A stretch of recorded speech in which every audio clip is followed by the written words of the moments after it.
So let me introduce ourselves and kind of the program. Today we're doing gardening with chickens, and this is part of our Victory 2020 Gardens program that we've been doing for several weeks now.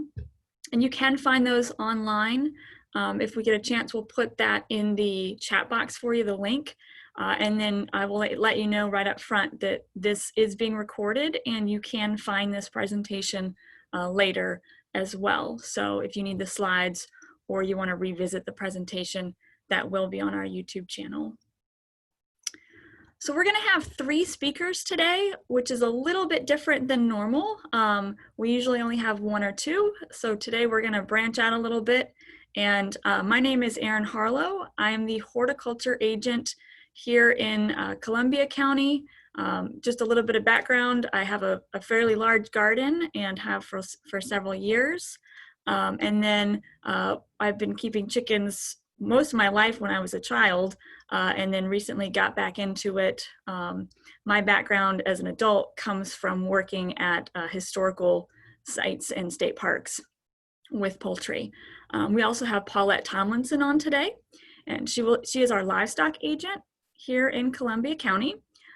She has an extensive number of birds currently and has done production layers. And she also runs our 4-H Laying Hen Spinners Club. So if you know of a youth that is interested in raising chickens and they happen to be in Columbia County, we have a fun group of youth that are doing that for the fair. And then we also have Halie Corbitt on today, and she's our Family and Consumer Sciences agent. She has a background in health and food safety and is our go-to person for that. So she's going to help us out on that today. Just a little bit of housekeeping. Again, we ask that you keep yourself muted and your video off. If you have questions, which we hope that you do, please find that chat box and put it in the chat, and then we'll answer the questions at the end of the presentation. You can practice using the chat now. Again, let us know where you're zooming in from. So we've got everybody from kind of Central and North Florida right now. So find that chat box and put that in there and practice that for us, just to let us know where you are at. And then our outline today, we're going to start with kind of caring for chickens on the homestead, whether you're rural or urban. Okay, and we'll let Miss Paulette do that. And then we are going to talk a little bit about safety, and then we'll talk about using chickens in the garden and ideas. Okay, so we just have a couple other people come in on the chat. So Merritt Island, Lakeland, Costa Rica, North Carolina. Okay, so welcome everybody from all over. And luckily this topic translates very well no matter where you are. So I'm going to cover a little bit of history first.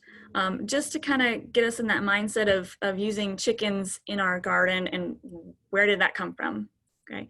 So the domesticated chicken is actually from, the scientific name is Gallus gallus, and that is a bird that we believe originated in Southeast Asia.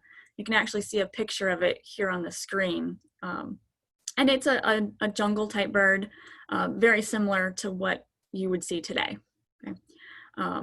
And so we know that that's probably the main background of the chicken, of our domesticated chicken. There's a couple other birds that have kind of bred in over the years, but we've done DNA mapping on this, on the domesticated chicken, and that's where it comes from. We can trace the domesticated chicken back approximately 10,000 years, and it is considered the first domesticated animal. And we think that it was spread through way of India. So it started in Southeast Asia and then taken to India and then spread throughout the world that way. And believe it or not, most of it was related to cockfighting. It is considered one of the oldest sports and does go on in parts of the world today, but it was not bred for the meat originally. It was bred for sport. The meat production actually has only been the last couple hundred years. So there actually is a picture of chickens fighting in Pompeii, if you're familiar with that historic site. So that's quite old. And I found this really interesting when I was researching this, that the Egyptians actually mastered incubating eggs, and they kept it a secret for a really, really long time. And I have a picture of how they did it. So this is a picture of, and think of a large structure. The picture on the bottom is actually a hallway in the middle that the man could walk down, and then they could open the chambers and the eggs would be on the bottom chambers. And they said they had about 5,400 eggs per chamber on the bottom, and they could rotate those. Of course, they didn't have thermometers during the Egyptian time, so they would hold it to their cheek or their lips, and they could tell when, if the temperature was correct. They would hang camel dung on the top chamber and kind of let it smolder, and that's how they regulated the temperature. But these chambers, you can see them in use today, and it's, like I said, a very old practice, and it was kept secret for a very, very long time, but they were breeding and incubating eggs during the Egyptian period. And it was quite a very long process, and passed down generation to generation. So kind of interesting. I thought that was really neat. But these sketches, really, they didn't see, the rest of the world didn't see these sketches until the 15, 16, 1700s. So it's interesting history there. So we're going to let Paulette unmute herself and talk to us a little bit about the basics of keeping chickens and getting us going. Paulette, are you there? I am here, I think. And yeah, welcome everybody. This is probably my first Zoom meeting with mostly adults. Most of the time I'm talking to children about their chickens, and we just have a good time with that. Erin, I'm glad you did all that background on poultry. I did not. Thank God we have thermometers and don't have to use cheeks and lips and camel dung. So if we'll get started here. You're in charge of my screen. There we go. So my plan is to talk to you just a little bit about, how to get started, and then cover a little bit about nutrition, your feeding and watering of them, because that's going to be pretty important. A little bit about free range. What does that mean? And very briefly, just mention to you some of the diseases and parasites and maybe some things that you can do to help. And then we're going to talk mostly about the chicken coop. And I hope you have a lot of questions about different things, because things can get really busy really quick. Bread, please. I'm sorry, did I miss somebody? Okay, next slide. So in the beginning, when you start, I've talked to all different kinds of people who they think that they want to hatch their own birds, that's very, very nice that we have. You can see the incubator sitting there with the eggs and the thermometer sitting on top. The rocker that's in there moves those eggs back and forth. There's different types of incubators that you can buy. The other thing that you can do is you maybe just go ahead and buy baby chicks from a local hatchery. There's a bunch all over the United States, very reputable ones that have been in business a very long time. I have seen where they have started selling young pullets as well, which is kind of the little white bird there. She's probably, 3 months old now. And then we look, and you can see people actually buy and sell full-grown birds. You have to be really careful with buying whichever group you decide to start with. If you want to buy hatching eggs, that's great, but then there's problems with a hatch. And the incubator that you see set up is actually something we did this summer. We had about 20 eggs, and we wound up with only about 10 chickens. And because the temperature wasn't right, because we can actually regulate the temperature to the point that we can determine the sex of the bird. And we wound up with 80% roosters and only 20% hens, so that didn't work out so good. The baby chicks you can buy a straight run, which is just whatever comes out of the incubator, so you'll get a lot of roosters plus pullets or eventually hens, females. And then for our laying hen project, obviously we buy in nothing but female baby chicks. We start from a day old and raise them up to laying. Let's go to the next slide. So after you decide which bird that you, or which level that you want to start at, you start with the nutrition. You got to feed them. You got to have, you know, food and water for them at all times. With the baby chicks, nutrition for poultry to me is kind of simple. I leave it to the local feed mill or the company, Purina, Nutrina, Cargill. There's several companies out there that make really good starter feeds and layer feeds. So I don't try to make my own mix is what I'm saying. Most of the diets are made up of a corn, soybean based type diet. They'll come in a crumble fashion, or maybe if you're near a local mill, you can actually see the corn and soybean mixed together. But for baby chicks, you know, they're little, so they don't eat very much. So they've got to have a really high protein diet. And you've only got a couple of choices here. A starter feed typically is going to be somewhere between 20 and 24% crude protein, which is where it needs to be. And then you're going to have to decide, do I want medicated feed or non-medicated feed? Personally, I don't use medicated feed. I kind of like to start out with the idea that my birds aren't sick, and I'm going to just try and make sure that they stay healthy the whole time. But we do have medicated feeds that are available that put a little bit of amproline and prolin, that is an antibiotic that helps with a couple of things. One, it prevents a little bit of disease, but then it also helps encourage growth. So, but you're going to feed them that feed right up until they start to lay the eggs. If it's a medicated feed, there will be a tag, and it will tell you when you need to, have that withdrawn before you can use the eggs. So be sure and read the label, and we'll mention that again later. But make sure that you read the label and know when you can, or how long you can feed a medicated feed. But we want to use that starter grower right up until they start to lay. That way they're getting as much nutrition as they possibly can. And there's no glitches in growth. Poultry are some of the animals that we use a lot of times in actually testing different types of feeds, because you can see really quickly what happens.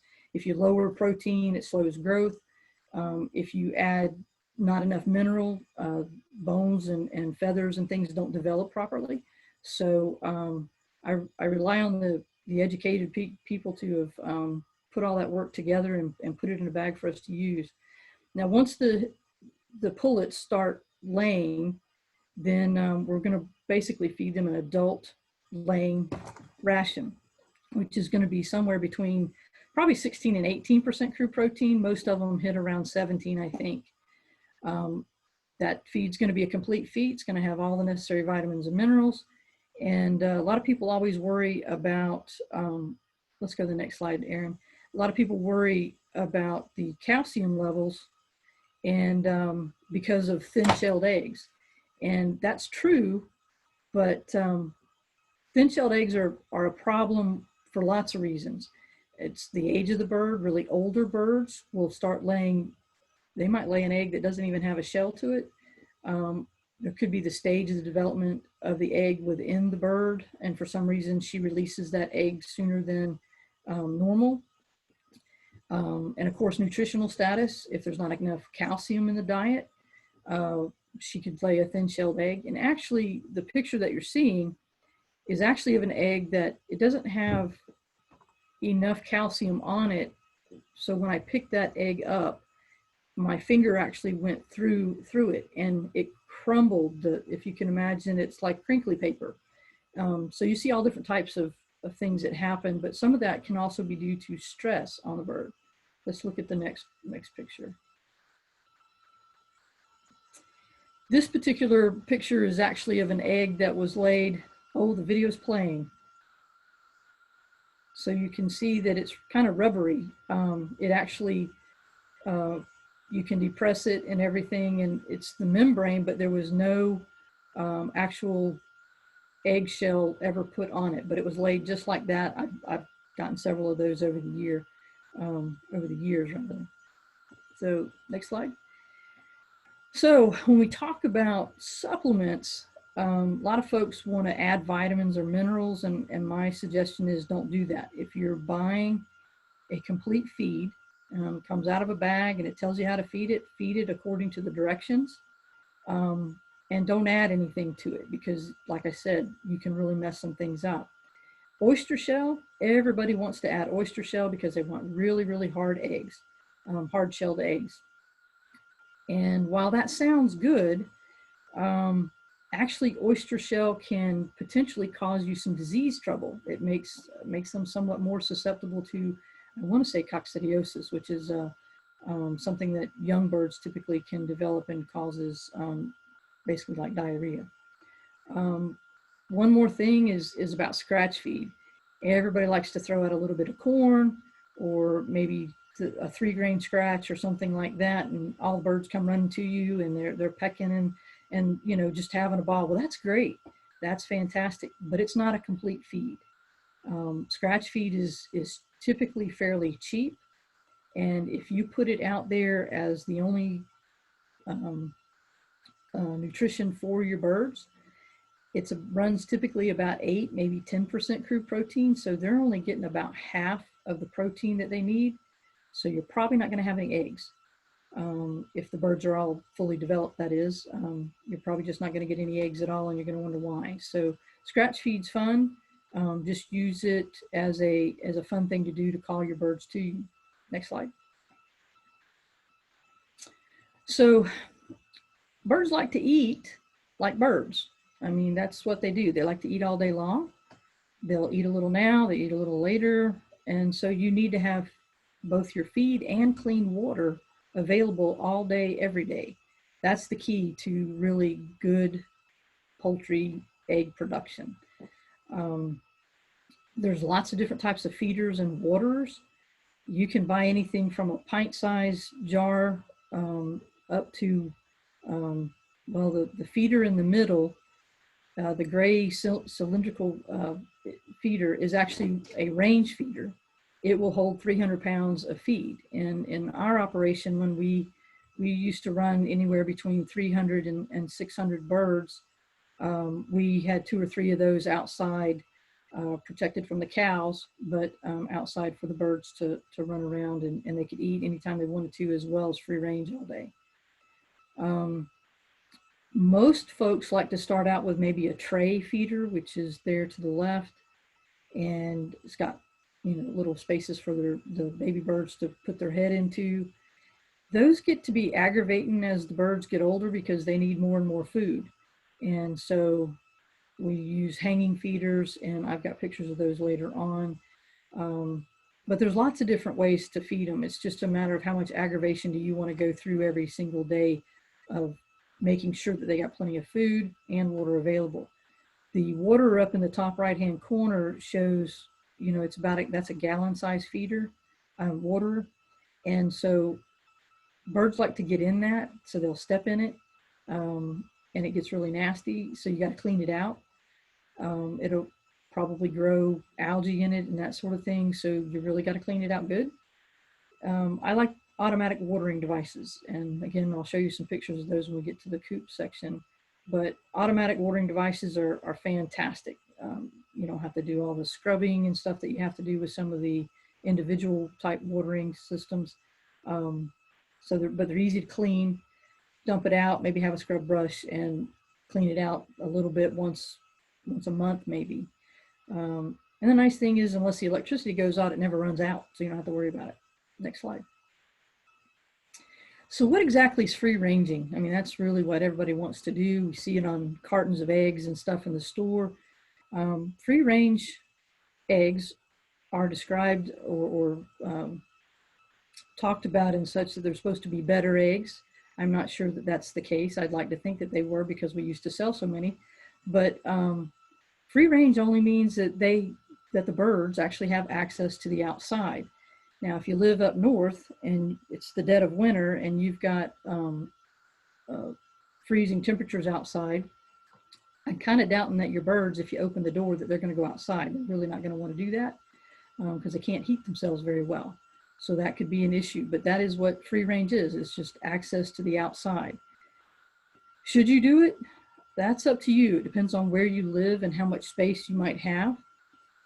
You can build a run. I don't have a picture of a run, but there's lots of pictures out there for you to look at on the internet. You can build a really small run that your chickens can get out and play in, and or even just let them out in your backyard if your restrictions and all that kind of stuff in your if you live in a subdivision, if they allow that, if you have a homeowners association.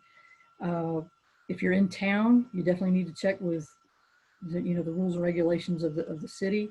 Sometimes they'll allow you so many birds, but then they have to be kept in a particular size coop and those kinds of things. So watch out for that. For gardening, I would believe that our hope is that that the bugs are going to get eaten.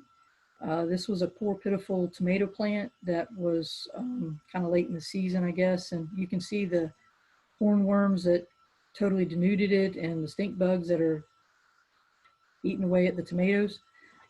We'd like to think that the chickens would come in and take care of those before any of that happened, but I'll let Erin mention some of that with what she's found.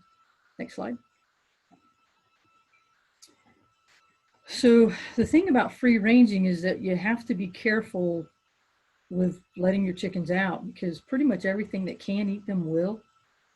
If you live in town and you think, well, there's really not anything around that's going to bother my chickens, well, there still might be. If you've got a tree, maybe there's a snake that could be there. If you've got little tiny birds, snakes can be a problem for small birds. Maybe you've got coons that visit that you don't know about. They're not getting into your garbage, but they will get into a chicken pen and they will take care of all your chickens. Possums, hawks, eagles, owls. We've had all those problems and more. Coyotes. So free ranging is not as much fun for the birds as you would think. They can be preyed upon quite easily. And yeah, there's other places that can be a problem in the garden. There's different types of vegetables that you can grow that could cause them to be sick if they eat too much. My experience with plant poisonings, or poisonous plants rather, is that pretty much everything's poisonous. It's just a matter of how much you eat of it or the animal eats of it. So birds are kind of small, so they don't necessarily have to eat a whole lot before it could cause them a problem. The picture there is actually of creeping indigo, which is toxic to all plants, to all animals that eat it. It's a small ground cover type plant that runs along the ground, and you can see the flower and everything, how small the leaves are. But they'll eat the seed pods and die very quickly from that. Next slide. So our diseases and parasites, you can see here that there's several different types of diseases that they can get. Avian influenza, and yes, even the one that can be transmitted to humans, so you have to be careful. Haley's going to talk probably a little bit about, making sure that you're safe while you do have your birds. Merrick's disease, Newcastle, Eastern equine encephalitis, and there's a few others. There's a complete list I'll show you in the references at the end of my talk here, that where you can go and read more about those diseases and what to look for. Parasites, birds are really pretty easily prone to getting mites. They could be on their head, around the vent area, the tail, vent area, and then on their legs. Stick-type fleas, those are really a pain. Fleas don't typically bother our farm animals, and stick-type fleas are the only flea that will affect chickens. If you have dogs and cats and they stay outside and you think they might have fleas, you might want to try and control the fleas before you ever get birds, and make sure that you control fleas on them and keep them away from your birds, because the stick-type fleas can be a real problem and there's not a lot that we can do about it. And then there's lice. You don't have to worry about that lice getting on you and staying on you. It's not a human lice. It's specific to poultry. But if you're handling the birds a lot, they definitely can get on you and cause you some aggravation for a period of time. So control, there's really not a lot you can do. In our free range egg operation that we ran for over 20 years, we couldn't use anything. So when we had a bird that got sick, it just got sick and died, or we dispatched of it in some way. Because most of our antibiotics or any of our mechanisms to try and control disease or parasites, they come with restrictions. And one of the main restrictions is that you can't use any of the eggs while those animals are on that. And then sometimes they don't even have a withdrawal time. It just says you can't use it for laying hen operations. We did try some of the diatomaceous earth. If you read actually how much diatomaceous earth actually has to be fed to the birds, I don't think they'll eat the feed if you put that much diatomaceous earth in there to try and control internal parasites. As far as external parasites go, we used it a little bit. That's how we did it. We would actually sprinkle it around, kind of put a layer out as the birds all went to bed, so that whenever they got up in the morning, they had to walk through it, track through it, and that's what we did. So the best thing to do is actually prevention.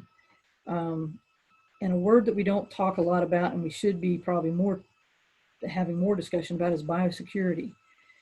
Biosecurity means keeping everything clean, but it also means not commingling new birds with your older birds. It could be that if you've got two different sets of birds, one set that's close to your house, and maybe you've got a small farm, and so you've got some on the other 5 acres, maybe those birds don't even need to commingle, because what they've been exposed to, the other group had not been. In commercial poultry operations, going from one house to the other, those farmers are actually having to disinfect between houses. That's how easily disease can be spread, and they know that, so they use a lot of biosecurity measures to prevent any kind of disease from moving from one barn to the next. The other thing is really buy from a reputable hatchery or a farm. Many of the farms are inspected. They can show you all the certifications that they would have, and be able to, let you know that, yep, my farm's clean and I don't have these particular diseases. You can also purchase vaccinated chicks. You can ask for the birds to be, vaccinated against Marek's disease. And there's a few other vaccines that some of the hatcheries offer. The biggest thing that you can do, and I say this with any animal production operation, is watch and check the animals. That's the easiest thing to do. It's easy to tell when an animal is not feeling well when you know what a good, healthy animal looks like. You can see them being off by themselves, head down, lethargic, and then maybe you need to move that animal to a sick pen. That would be the best thing to do. Let's move on. So now this is the fun part. This is building the chicken coop. Let's go on. I need to hurry here. So for our operation, we would buy in 100 to 200 baby chicks at a time to replenish the stock that we had. And so we had brooder type pens that we built. Notice that it's up off the ground. It's a wire mesh floor. We use 1/4 inch welded wire as the floor bottom, and then the sides were actually used, I think it was 1 inch or maybe 1.5 inch of the poultry netting, which is a little less expensive. And we use that for the sides and the top. This is 2 separate sets of birds that we're using. We got turkeys on the right. If you can look in the picture to the left, you'll see the turkeys to the left, to the right, and then actually the little birds that we hatched. You can see all the nice roosters and the 2 little hens that were in there that were left over. Next slide. Maybe you want a house type. And, these are bigger because we obviously had larger number of birds, but you can build these, smaller. One of the things that you'll notice on most of the pens that we do have is the use of tin around the bottom. And the reason for that is because every kind of, like I said before, predator will try and reach in and grab your birds, either from the bottom or from the side. And they'll scare the birds at night especially, and make them run around until they can catch them. And coons and possums are really bad about climbing and being able to stick their hands in there and grab that bird and try and pull it through the wire. So we use a lot of tin, and it's actually fairly cheap to do that. And then we can use a wider, like on that particular barn, that's 2 inch by 4 inch no climb fence type wire. Inside you'll see the automatic waterers that the automatic water down there. It's a large tub, and then the roost over there to the far left.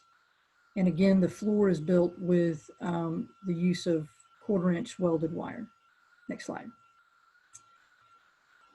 Maybe you live out and you've seen Joel Salatin's information about mobile units. You know, have you moved your pen today? Well, this is a mobile unit that actually can be pulled with a tractor or a truck.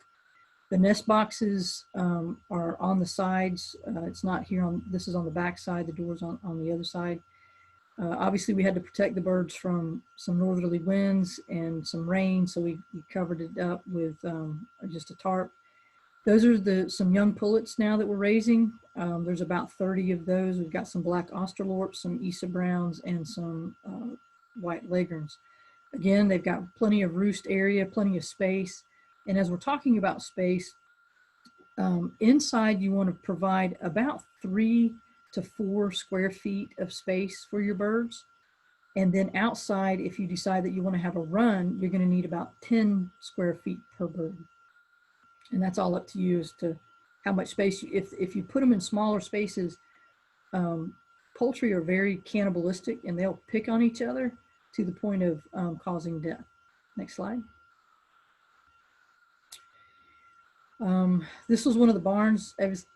Our large operation is basically out of commission. We've only got about 60 plus those 30 young pullets coming, but so about 100 birds, I guess, total. But we've only got about 60 layers right now, and we've got them in that first green barn. But this was a barn that we built that we could probably house, I think, about 300 birds in that house. And you can see we used the 2 rows of 10 all the way around. Those big double doors in the front would be open. We would shut, because of the woods around, we always opened the barns up in the morning and shut it up at night.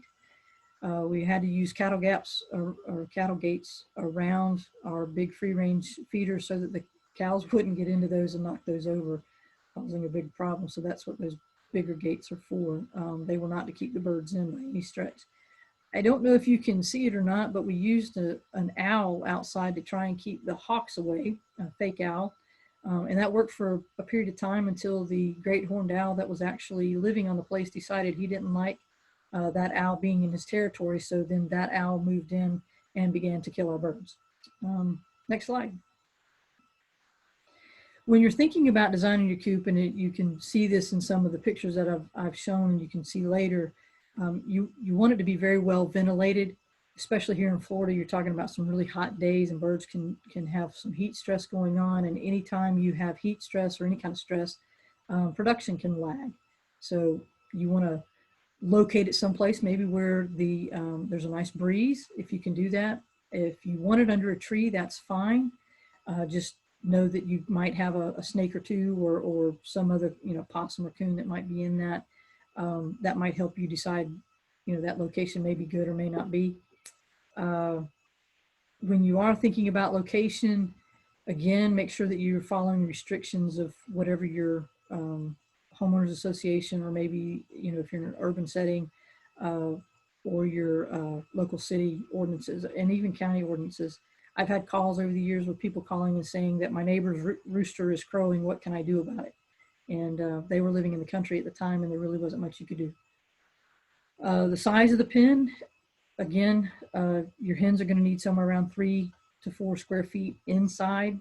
If you're just building a coop inside, for outside, you want to provide them about 10 square feet. And keep in mind that if you have a run that is attached to your building, your coop, you're going to run into a situation where they're going to totally denude that property. You won't have a blade of grass left in that run if they have access to it all the time. That's just the nature of chickens. They will totally wipe it out. And because of that, then you're going to have perhaps a muddy area. So you might want to think about that when you think about where to put it. The materials, we like to use the tin, but you can use wire.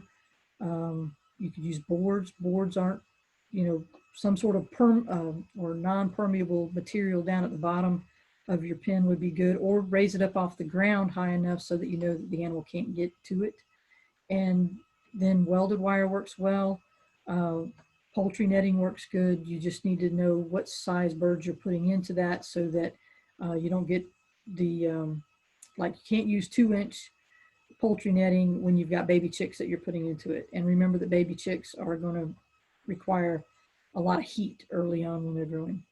Next, I think this will be, yeah. So these are the hanging feeders. And you can see down at the far end where the nest boxes, we purchased nest boxes. Those were 12 whole units. They were 6x6. Those are typically, you want to raise those up off the ground 3 feet or so, high enough. Birds like to fly up to fly into their nest box, and they want something nice and cozy. So you want to have a, you can put hay in the nest box. The nest box size is probably going to be somewhere around 8 inches wide to say maybe even 10 inches or even a foot deep. And you'd kind of like it to sink down a little bit, meaning that there's a 2 or 3 inch step into the nest box. And that makes them feel nice and cozy. You want it in a darkened area. That's the reason why we had the tarp up on that end, so that it would make it darker down there. As far as the nest material, you can use hay. They also sell AstroTurf type material.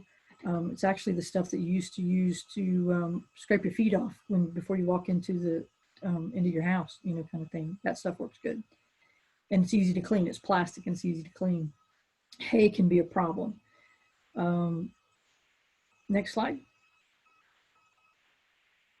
So in conclusion, make your choices, you know, early on. You know, what type of chicken are you going to buy? Maybe you want a meat chicken. Our broilers, they grow really quick, be a real quick project, 4 to 8 weeks. Decide, you know, how many birds you're planning on getting. Remember that nutrition is really key to good production. Clean food and water available at all times, regardless if they're free ranging or not. And then you want to watch your birds, because that's how you know what's going on with them. Don't forget, pick a good coop location. If you need any help with any of that, let us know. And enjoy your new project. And then the next slide, this is where I would tell you to go to this website. This is Extension's website basically for the entire country. They've got things on there where you can ask the expert, and you will get somebody from around the country that knows about chickens to answer whatever question you might have. If you're here in Florida, or even if you're not, we have a brand new IFAS publication about raising backyard chickens for egg production. And it tells you some of the do's and don'ts and covers probably some of the same stuff that I'm talking about now, a little more in depth. And with that, thank you, Erin. Thank you all. Sure. Thank you, Paulette. So before we turn over to Halie, I'm going to put up some poll questions. Let's see. And so you can answer those, and we'll see. We'll give you just a few minutes to see if you're paying attention. And it's asking, do you currently have chickens? Yes or no?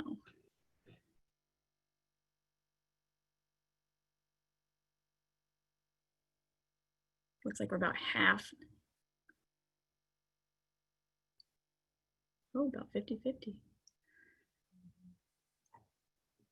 Okay, almost everybody's voted.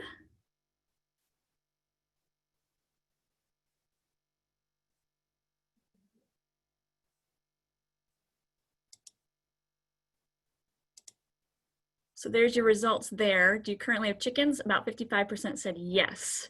45% said no. So we might change your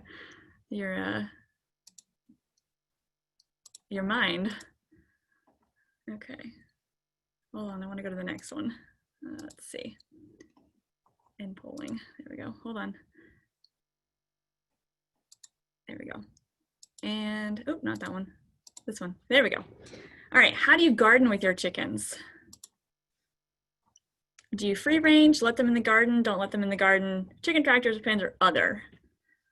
I should have put on there, I don't have chickens. So this is for those that do have chickens. So while we're doing that, we did have a question that came in, Paulette. Do you recommend a breed for Florida and kids? I will tell you that I have Issa Browns, and that's through the 4-H project. And you will see them multiple times when we get to my section. They're a smaller breed, and they're known to be pet friendly, kid friendly. So they've been really good so far. But I think it's personal choice. Paulette, do you have any thought on that? No, it really is personal choice. I mean, there's a lot of people say that Rhode Island Reds are kind of, they're big and they tend to be nasty. And I've never had that experience with them. Roosters, you can have problems with roosters. That would be the biggest thing that I would be more concerned with. With hens, it's a personal preference, and there's 1,000 different breeds. So just pick what you like. There's good egg layers. The Issa Browns are what we used this year for the laying hen project, and I think they're working out really quite well. Yeah, we've enjoyed them so far. So I've got one more on here, and this is before we talk about the eggs. So if you do collect eggs, which I will tell you mine are not big enough yet, so we don't have eggs yet. But if you do, how do you collect them, and then how do you store them?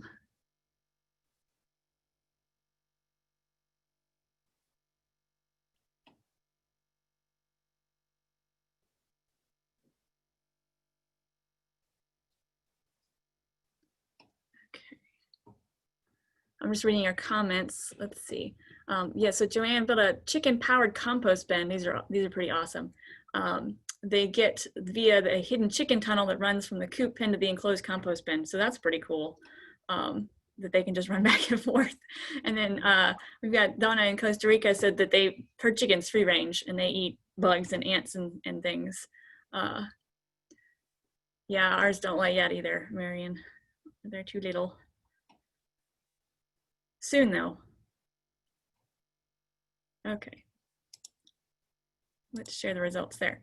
So it looks like most of the people are collecting once a day and then they don't wash them. You can, I should have said you could choose more than one. Some are storing them in the fridge, counter. So that just gives you an idea when we talk about this, think about how you're collecting. So Halie, are you there? Yep, I'm here. Okay, we're gonna let Halie go ahead and start with food safety for your eggs. All right, so food safety for your eggs. It was interesting reading y'all's answers to those questions. And so that you know, I'm coming from a complete food safety perspective. And I've heard from people, well, that's not, you know, realistic or those type of things. Well, I will tell you that the reason I teach these things is because whether you think it's really realistic to go several times a day or not, there's reasons that you should. So to start with, we're simply just going to talk about the food safety principles, okay? And this is for any food that you consume, not just eggs, okay? So the 4 principles that you should always think about are clean, separate, cook, and chill, as you see here. So clean has to do with your hands, any surfaces that you use, anything that any type of food touches, utensils, cooking pots, a counter, anything like that. Then you have your separate. So when it comes to the eggs, like it's not as big a deal as we're collecting them, like to separate the eggs from each other. What's important is when you're actually using them to prepare something or something like that, to make sure that you don't put them with another food, such as meat or something that could contaminate them or them contaminate another food. So it's keeping those kind of things in mind. The third one is cook. And this is talking about the proper temperatures. We'll get a little more into that, but you know, all those, what is it, over easy eggs? You know, you're playing with fire a little bit there, just letting you know, okay? And then chill. That one was an interesting thing on y'all's poll too, about who chills them and who doesn't. But your food should always be chilled if it's something that has time and temperature issues, and eggs are one of those. So we'll focus completely on eggs here, and we're going to talk about the different elements of that. So collection, cleaning, the next slide will have storage and consuming. So for collection, you know, I understand you're one time a day. I've heard many people say, you know, it's easier just to go get them one time a day. That way it doesn't, you know, mess with them while they're trying to do everything and everything else. Well, here's what I'm going to tell you. Eggs are time and temperature specific, and they grow bacteria. So the reason we even care about this is Salmonella is one of the biggest bacteria. I know Paulette mentioned something else, and it is possible for them to transfer things to you. But the biggest one that we see and the most common is Salmonella. And Salmonella, actually, a lot of people used to assume that, and still assume sometimes, that it's just on the outside of the egg. So you don't have to worry about it. But actually, they've proven now that it's been around so long that it's actually in the ovaries of some of the chickens as well. So when they have the egg, it could already be inside of the egg without you even doing anything. So these are things that you want to think about. Why do we care about Salmonella? Well, because it's a foodborne illness and it can give you a lot of issues, okay? So for normal people, not high risk populations, typically you don't really see a big deal about it. You might get some stomach pains or some vomiting or diarrhea or maybe a fever, but nothing, too major. If you're in one of those high risk groups, it tends to affect you a little more. And if you get dehydrated, that's of course an instant thing where you need to go to the hospital and make sure that you're taken care of. So, and the thing is a lot of people are like, well, how do I know if I have it? Well, depending on the foodborne illness, but Salmonella, it's somewhere between 6 hours and 6 days after you've eaten it that the symptoms will appear. Everybody's a little bit different, and those are the things to kind of think about. So you want to make sure that you, again, think about that egg. So the bacteria can be in an uncracked whole egg, just like I said, because if it's already in the ovary of the chicken, then it's already inside of the egg itself. The difference between your ones at home and your ones here. So I'm gonna go to cleaning. When they come from a plant or you buy them at the store or anything like that, it's a huge processing place, okay? And those are the things that I like people to remember. I teach like canning and stuff too, and I get lots of questions about, well, they use these woozy bottles. Why can't I can into woozy bottles? Well, the difference is how the plants are set up. We at home are not set up the way that they are with their extreme temperatures and all of their extra things that sanitize and make sure that they're safe. We at home have our basic things that we have going on. So when you think about that, you have to think about how to clean your eggs at your house and what's the safest for you. So biggest thing, no matter what, across this whole thing, and you're gonna see it on every slide if you don't already see it here twice, is wash your hands, okay? Salmonella, you can get it from the egg from touching it, collecting it, touching your face.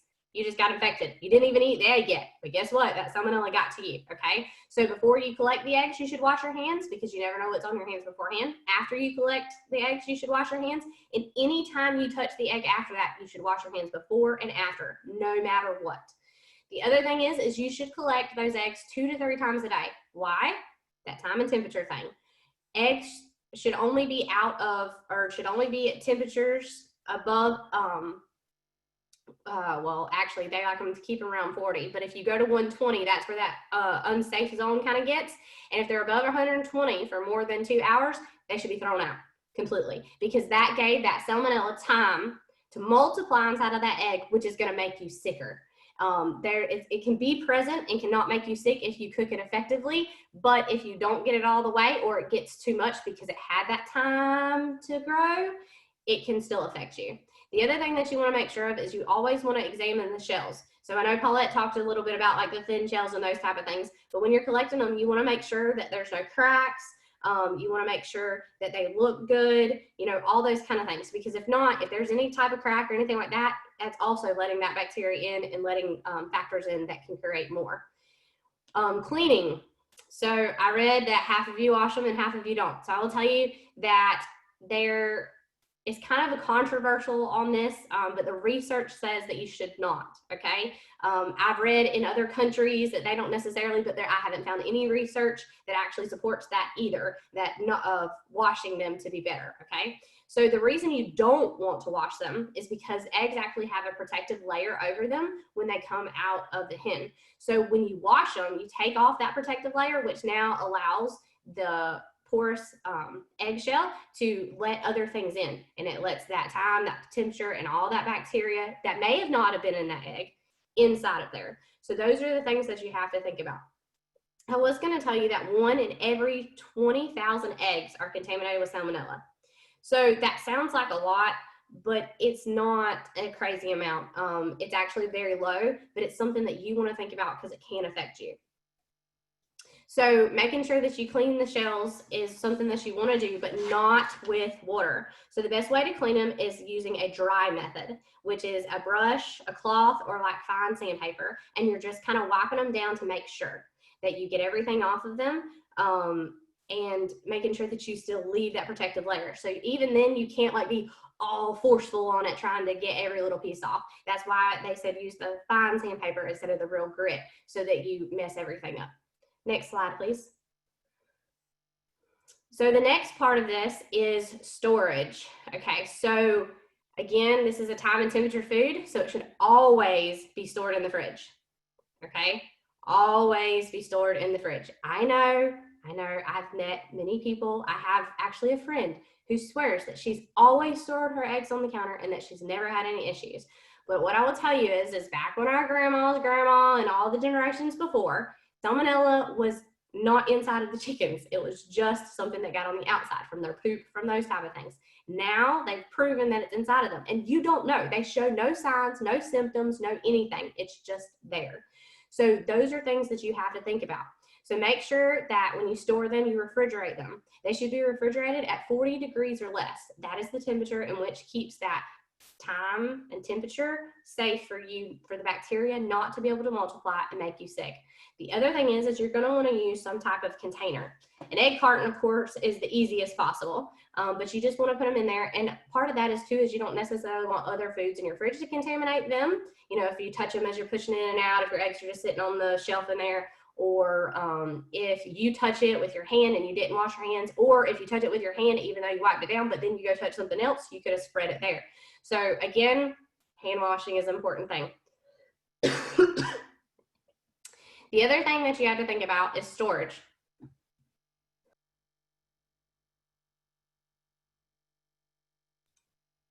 So if you get your eggs from your garden, hold on just a sec, sorry.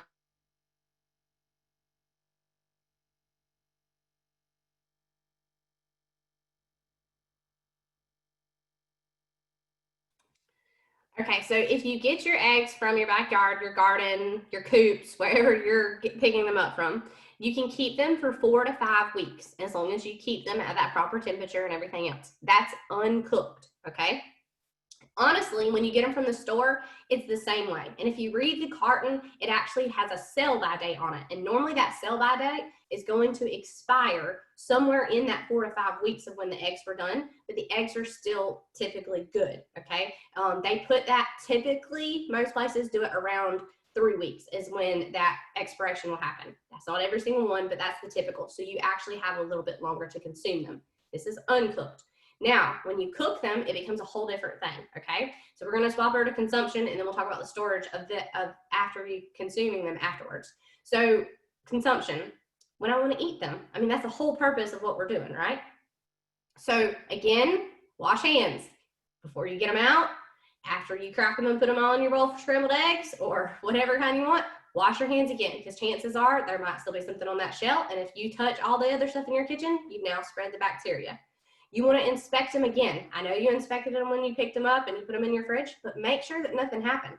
I mean, I have 2 children and my eggs are in an egg carton, but I will tell you that sometimes they go in the fridge, and if they drop something in the fridge, they're not going to tell mom that they dropped something in the fridge. They're just going to pick it up and keep going. So if they dropped it on top of that egg carton, it could have cracked an egg, and that's something that was different from what I originally put in there. The other thing is you don't want to consume raw eggs, okay, of your own. If you do need a raw egg for different things, there's lots of different like holiday sauces and things like that that use raw eggs. You want to make sure that those eggs are actually pasteurized, okay? And they do sell those in the store that you can use. So like Caesar salad dressing, tiramisu, all of these are things that use raw eggs. But you want them pasteurized so you know that they are safe to put in there raw. Anytime you're consuming your eggs, they should always be cooked to 160 degrees, especially casseroles, scrambled eggs, anything like that. We talked about those sunny side up eggs earlier. I know a lot of people eat them. My husband's one of them. But I will tell you that every time you do that, you're technically at risk. In a restaurant, you're typically at less risk because they do use pasteurized eggs, knowing that that is something that people want. And so they make sure that they cover their butts. When you're at home, just think about it. You really want the yolk and the white to be firm. That's how you know that it's good. Now we'll go back to storage, okay? Oh, sorry, I'm almost done, Erin, I promise. So after you cook the eggs, you have to think about what you're gonna do with any of the leftovers too. So any of those sauces, anything like that. Like I said before, eggs should never be at room temperature for more than 2 hours. So if you are cooking a casserole, making the holiday sauce, anything like that, even though they're pasteurized, you should still make sure that within 2 hours that that food, that anything is back in the fridge, okay? And then after, you know, cooking, you know, that can make a difference too. Oh, the other one I always like to add is we talk about 2 hours at room temperature. Well, we all live in Florida, okay? So if I go to a picnic and I take egg salad or potato salad with the eggs in it, and it's out, well, I don't know what's the temperature today, probably 95, 98, somewhere around there. It really feels like 100. If it's above 90 degrees, anything with egg product in it should be thrown away after 1 hour. Throw it away. The one thing I'll tell you about food safety is I get questions and things like that all the time. It is always better if you question it to just go ahead and throw it out, because it's going to make it safer for you in the long run and make you where you are not sick. So food safety is important in the whole process of this, okay? Like I said, from collection to cleaning to storage and consuming. It's not just when you're cooking it. You have to think about these principles throughout the whole thing. And the biggest one to remember is wash. Wash your hands and wash everything that touches it. That is the biggest principle to take from this.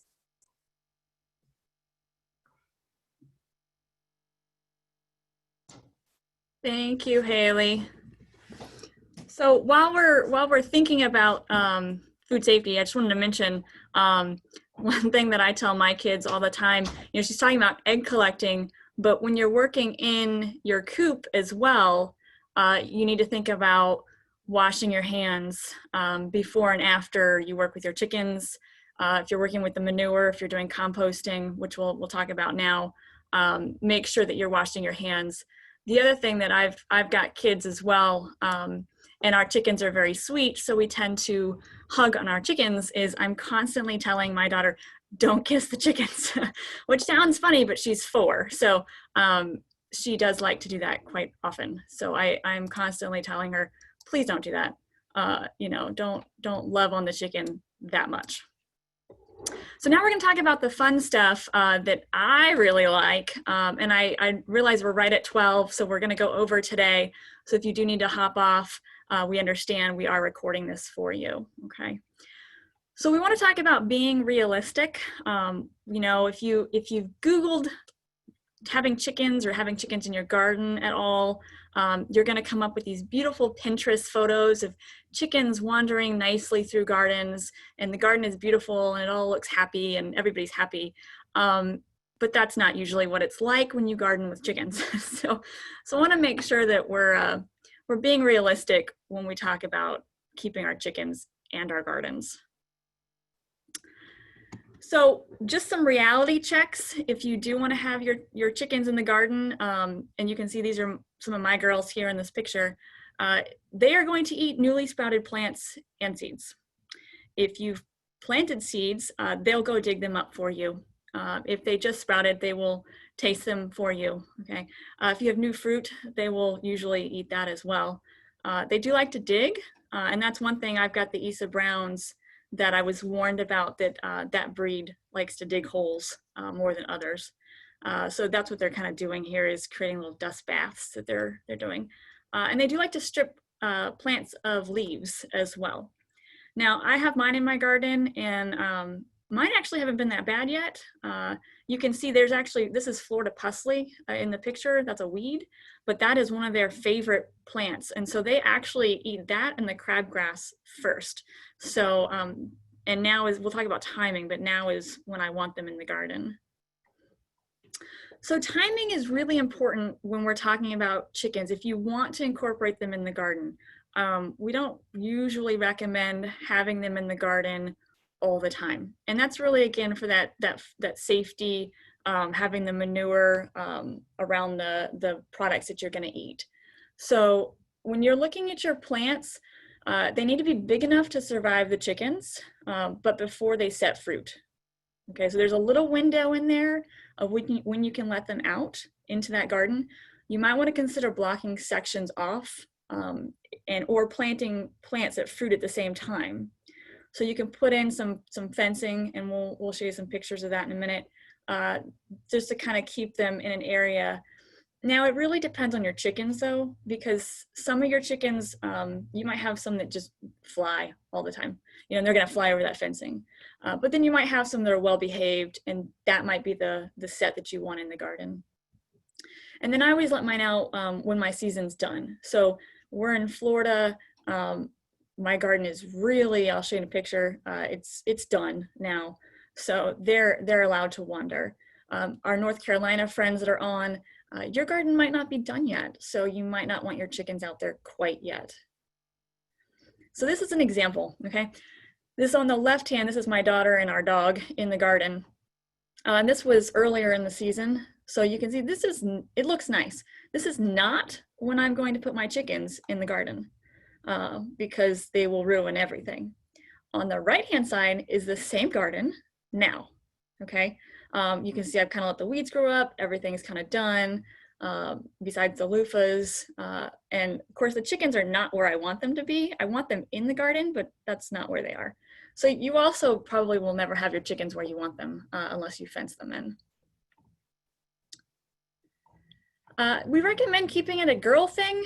So again, your chickens are all going to be different. You might try your young hens, which is typically what most people recommend. But you might have a set of older ones that are again not wanting to wander too much, and they'll be fine in the garden. So you're going to kind of have to test out your group. Okay. We recommend omitting broody hens because they'll start laying eggs in your garden, and that's not fun. Roosters tend to distract the girls, although they are good for protecting the girls. Okay, so they'll sound off if something's coming, a predator or whatever. And then hens and chick sets do get separated, and then all you'll hear is peeping all day long. So and they get stressed out that they can't find mom. So I would leave those in the coop. Okay. So chickens are wonderful manure machines. So this is why a lot of us have chickens, okay, is to really help the garden. I mean, the eggs are nice, but I'm a gardening person, so you know they're there to help me. So did you know that a hen can produce 8 to 11 pounds of manure a month? That's about 130 pounds in 1 year. Now that is that's wet weight, okay? So once it's dried, it's about 51 pounds. That's a lot of manure. So you want to compost it, and we'll give you a couple of tips on how to do that. But the really important thing is to allow that it sits for 120 days. So if you're going to have your chickens in your garden at the end of the season, like I'll have mine in now, but if I don't give it 120 days, that's really the magic number for safety, okay? For that manure to break down, and also making sure that I don't burn my plants with nitrogen. So if you're going to have them out in the garden all the time, you want to really give it 120 days, and which is a little bit easier if you're up north, for instance, and you have a really low period. Our gardens are going to go fallow now here in Central and North Florida. You can consider a deep litter coop method. And so what this means is if you're somebody that's not letting your chickens out in the garden, but you still want to use that compost, this is going to be key for you. So in your coop, you can layer leaves or hay, and then that's, you put it under the roost where they're going to be walking around. That's where they're going to have the manure. Then you would actually collect the hay and compost that. So you can collect it every couple of weeks and go ahead and put it in the compost pile. Just again, be wary if it's really, you see a lot of dust, you don't really want to inhale that. I would wear gloves as well for safety. make sure you're washing really, really well afterwards when you do that. But this deep litter coop method is really important for us gardeners. So some other ideas, okay, if you don't want to just let them go, which is the free range option, okay, you can use a chicken tractor, and these can be large or they can be small. So the chicken tractor is one that moves. You saw a large one from Paulette, but you can make a small one and just kind of move it around the garden, wherever you're going to have it. You can also put pens plus tunnels and gates.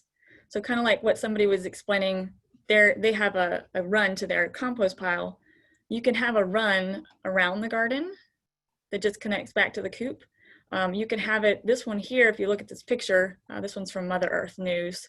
They've actually got portable pins where they'll put that over the certain beds that they want the chickens to go in, and then they'll just open the gate. So they're really kind of keeping them contained, but at the same time allowing them to go out into the garden and have the benefits of the garden. So if you haven't figured out already, the chickens are going to eat your plants, okay? They may, and mine, I will say, mine have not done this yet. I have tried to feed them kitchen scraps. I have tried to feed them plants, and they're really not interested, but mine are fairly little, so I give it time. So I want to time the chickens again in the garden. You might use raised beds. Again, some of your girls are not going to hop up into the beds. They're just going to kind of stay on the ground. And that's really, they'll do that weed control for you. They'll do that insect control for you. You might consider wire baskets on the plants. And I threw this picture in here because I thought it was kind of funny. This one is from Gardener's Supply, the little bell-shaped wire cages. I don't know how well those actually would work. I think I would probably build something a little bit sturdier that they couldn't knock over or dig underneath, but you get the idea, okay? You can also do the perimeter garden run. And so if any of you are big Joanna Gaines fans, she was the one that did the Fixer Upper show. I have garden/chicken envy of hers because she has a very nice garden that has a beautiful run around it, kind of like this one. And they actually will do a lot of insect control just by having a run around the garden. So that might be another option if you're interested in that. And fairly easy to build. So another great thing about chickens is that they dig, which is good and bad. But if they're in the beds, they actually will till it up for you. And so again, if you time it right, maybe you've spread some mulch and you want to incorporate that in. I mulch with hay, and so they're helping me kind of till that in. It's at the end of the season, and moving that in the beds for me and kind of moving and aerating the soil for me. So they're really, really good at that. I threw a picture of my daughter in here. She gardens in as Elsa, Princess Elsa, if you don't have kids. Which I don't usually like her to do because, again, her dress can get dirty. But I threw this in here because it has little sparkly things on that dress. You can see them, and the chickens like sparkly things. So they constantly are trying to eat her dress. But keep that in mind, if you have anything, any soil that you've added into your garden that maybe has perlite or vermiculite in it, those are both natural products. So if they ingest it, it's not going to hurt them necessarily, but it's not something that they will kind of start picking at it. And if you've got your annual flowers, for instance, they will dig those up for you because they'll constantly dig at that and pick at those. And again, new seeds, anything like that, they will pick at those. So just know that you might have some little holes in your garden. Now, some important things to consider, plants and scraps to avoid. Now, you can give your chickens the kitchen scraps. Instead of putting them in the compost pile, you can take them directly to the chickens and then collect the manure. But there's a few that we do recommend avoiding. So for instance, onions. Onions can make the eggs taste like onions if they eat too much of it. Important is the Nightshade family. So the Nightshade family includes eggplants, potatoes, tomatoes, and peppers, which I don't have on here, okay? The Nightshade family is toxic to animals. So really, if you read a lot of literature, it says you should take those plants out of the garden before you let the chickens in. You'll notice my garden, all of my tomatoes are still there. All of my eggplants are still there. All of my peppers are still there. And the chickens have been fine. We have enough stuff. They're not bothering the plants. And if they eat, one leaf, it's not going to hurt the chicken necessarily. Like Paulette said, you have to eat it in a good amount of number, but you don't want to be feeding them the plant material. Not necessarily the fruit, but it's the leaves and stems that we don't want them to eat, okay? Avocado skins and pits, they should not have those. Green potato skins, raw rice, so not cooked, okay? That can expand in their guts. Bean plants is another one they should not eat. And then rhubarb is another one if you're up north, okay? So just keep that in mind. Again, I watch my chickens. I haven't had any problems yet with them going after these plants, but if it becomes a problem, I will certainly pull them quickly. Now, we all want to have our chickens as pest control, but newsflash, they don't actually eat every single bug. They're kind of picky, believe it or not. And they have to be quick enough to catch the grasshoppers and such, which mine are not. So they do like grasshoppers. They're really good at squash bugs. They love squash bugs. Caterpillars is another favorite. But if it doesn't move, my chickens won't find it. So with the caterpillars, I have to find the caterpillar for them, and then I feed it to them, which they love, by the way. They will eat ants, grubs like this one here. Now keep in mind, grubs are baby beetles. So that's what you're looking at there is, could be an ox beetle, it might be a masked chafer beetle, June beetle, that sort of thing. They do eat ticks quite well, actually, and they like things like crickets also. If you watch your chickens, rarely will they go after things like bees, wasps, and butterflies.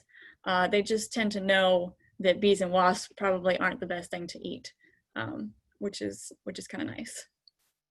But that's why we have them, is for pest control, and they do a good job, whether they're in the garden, outside the garden, or if you're keeping them pinned all the time and you find the caterpillars or whatnot and you want to throw them in, that's great extra protein for them.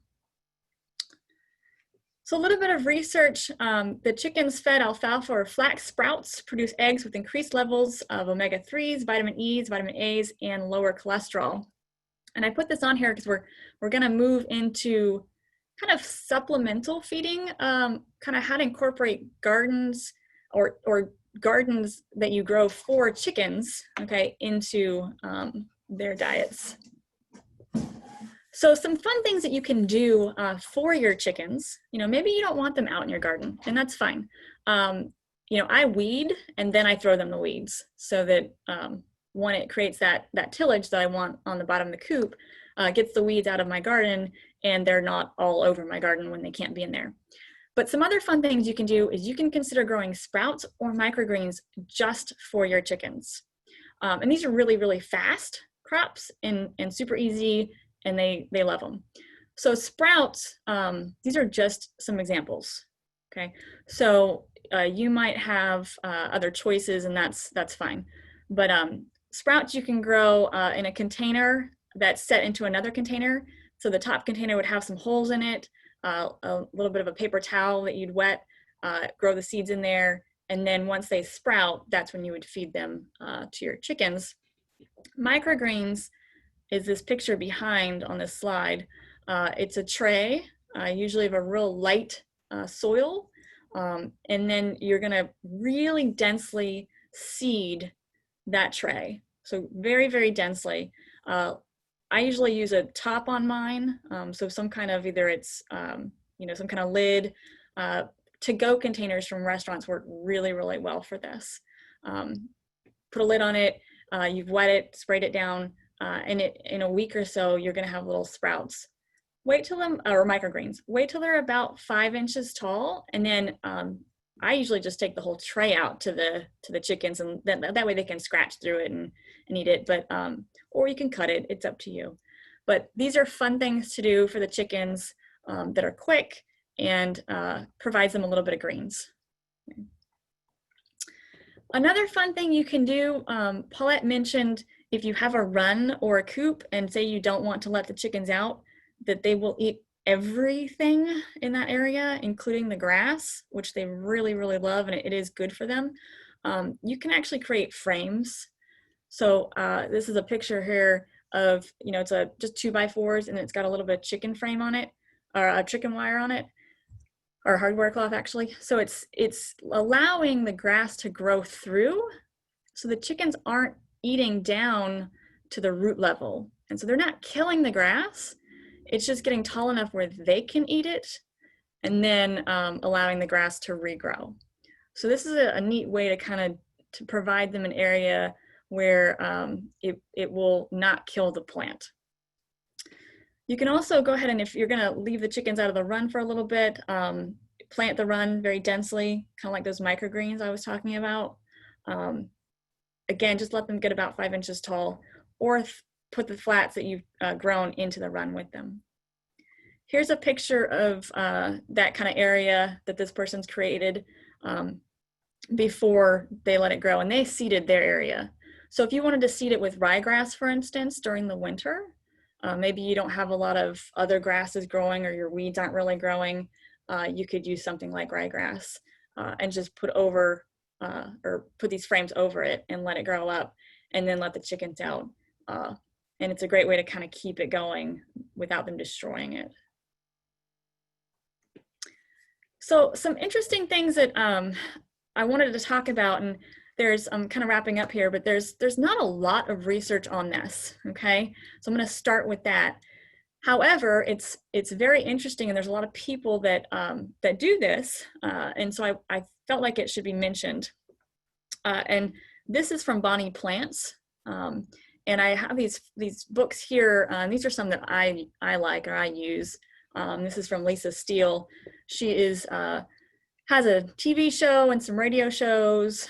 She's a master gardener somewhere up north, but she's big into chickens.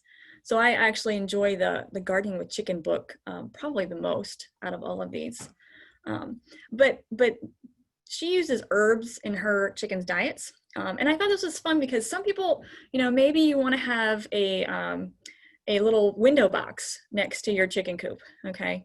Or a little garden next to the chickens, that you're growing herbs, but maybe you're also growing herbs for the chickens, okay? So some suggestions that you might have in that chicken herb garden would be oregano, which is a natural antibiotic, okay? And you're gonna feed that fresh. You might have sage, you might have bee balm, and mint. So mint's kind of fun because it lowers body temperature. You can actually freeze it in ice cubes, and it will cool when so chickens like to play with stuff. So if it's hot outside, we mentioned it being so hot, you can freeze little treats for them, and then put it in their water, or put it out, and they can play with it, okay? Here's a picture, and this is from Lisa's website, Fresh Eggs Daily. So you can see she's got some herbs and flowers and ice cubes. So marigolds is another good one, the flowers, edible for people as well, okay? Thyme, parsley, and lavender, which I think it's really funny because they talk about stress relief, and again, I have kids. Well, I was just thinking when I was putting this together, I'm gonna end up in my chicken coop with my chickens because of all their wonderful herbs and the stress relief that they have going on, because I'm gonna need that. So that's probably where I'll be hiding, along with the lavender and the marigolds and the thyme. So I thought this was interesting, though. I wanted to share this because we are, want to give you research-based information, and I really, really liked this website here. And it's Poultry DVM. And if you go to this website and say you click on cilantro, for instance, it'll bring up the plant. It'll kind of tell you a little bit about how it would benefit the chickens. And then underneath that, it gives you all of the research studies related to that and the poultry, okay? So it kind of backs up what it's talking about through research. And if you read, I thought aloe vera was particularly interesting because if you read a lot of the websites, it says chickens should not have aloe vera, but then there's some research that shows that they do have benefits. And most of that's medicinal, like you would for people. But again, I thought it was really, really interesting. And if you're one of those that's interested in this and incorporating some herbs into the garden and wanting to share with your chickens, you know, or maybe you have herbs and you want to make sure that they're okay for your chickens to eat. We certainly did not give you a list or a complete list of poisonous plants that for your birds, okay? But most of the herbs that you're going to use in the kitchen, the normal ones, those are fine for your animals, okay? So don't forget to stop and enjoy your chickens. This is again, I'm feeding my birds weeds here because they like crabgrass. And then I know Jeff is on, he's one of our master gardeners, but I hope he doesn't mind. I shared his chicken picnic table that he just built his girls.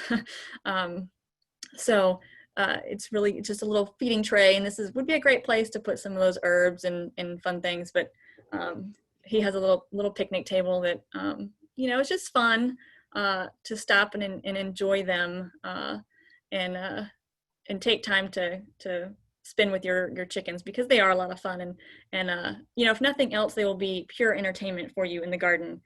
So one minute they'll be destroying your garden, and the next minute, you know, they'll want to eat the bug for you. So in summary, we want to make sure we're keeping our chickens healthy with proper shade, nutrition, and water.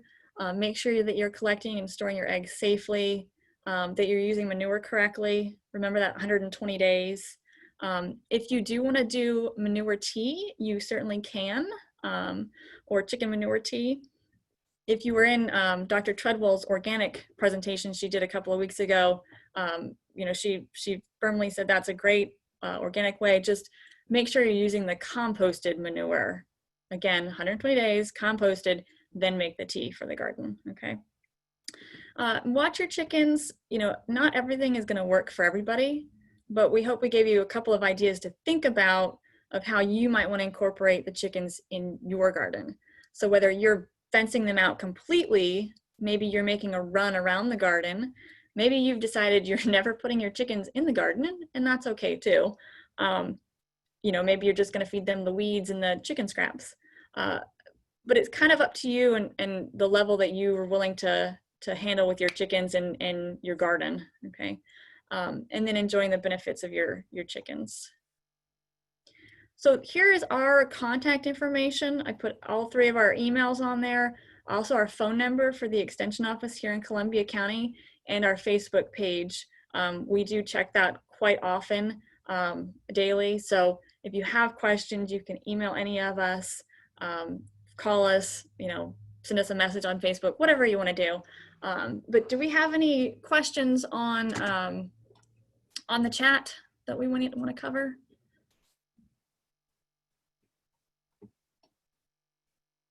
Let's see. Erin, this is Maxine. Everything looks good on here. Okay.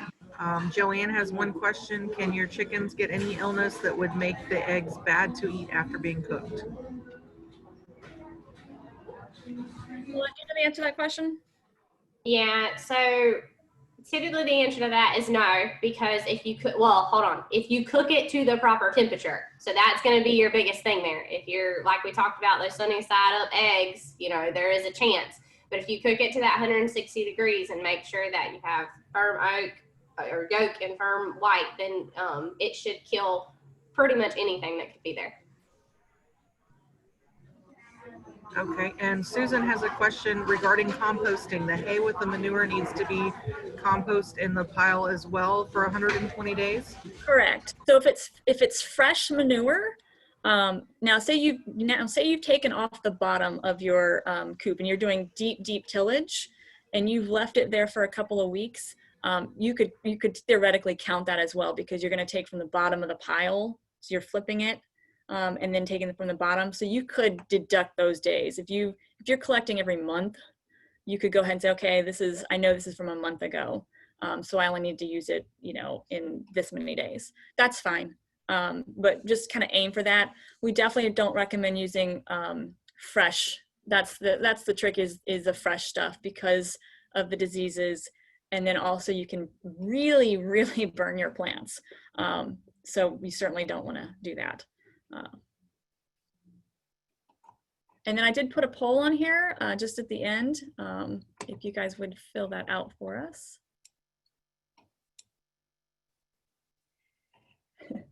So somebody wants to know where I can buy I raise tiny dinosaur signs. I make my own. I don't know. You could probably get it on Etsy somewhere.